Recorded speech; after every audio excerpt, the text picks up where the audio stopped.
মাইলস্টোনে বিমান বিধ্বস্তের ঘটনায় দগ্ধদের খবর জানতে যাচ্ছি জাতীয় বার্ন ইনস্টিটিউটে।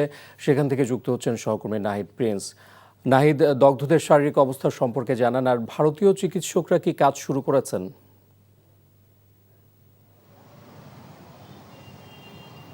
ভারতীয় চিকিৎসকরা কাজ শুরু করেছে, আর যারা দগ্ধ রয়েছে তাদের 8 জন ক্রিটিক্যাল মোমেন্টে আছেন।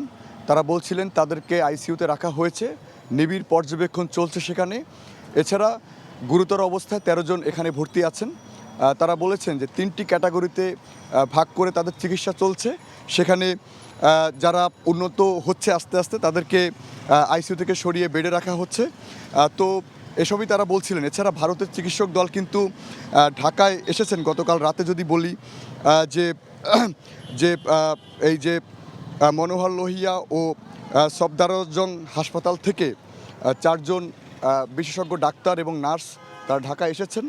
তারা পর্যবেক্ষণ করছেন, শারীরিক অবস্থার পর্যবেক্ষণ করছে। তারা বলছেন যে যদি আরও কিছু দরকার হয়, যদি আরও ডাক্তার দরকার হয়, তাহলে তারাও ভারত সেই ব্যবস্থা করে দিবে।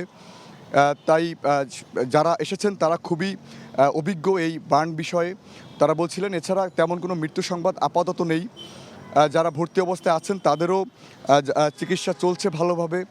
সকল হাসপাতালে যারা যারা ভর্তি আছেন তারা মূলত আস্তে আস্তে অনেকটাই উন্নতির দিকে যাচ্ছে। আর যে 6টি লাশ শনাক্ত হয়নি তাদের ডিএনএ টেস্টের নমুনা স্যাম্পল কার্যক্রম ইতিমধ্যে শুরু হয়েছে। তো এই ছিল আমার কাছে রাজধানীর বার্ন ইনস্টিটিউট থেকে সর্বশেষ। ইফতেখার। দর্শক, জানছিলাম দগ্ধদের চিকিৎসার খবর। বান্ডেল থাকলে প্রতি সেনমানিতে টাকা বাঁচবে। বিকাশ সেনমানি বান্ডেল কিনে জিতুন প্রতি লেনদেনে।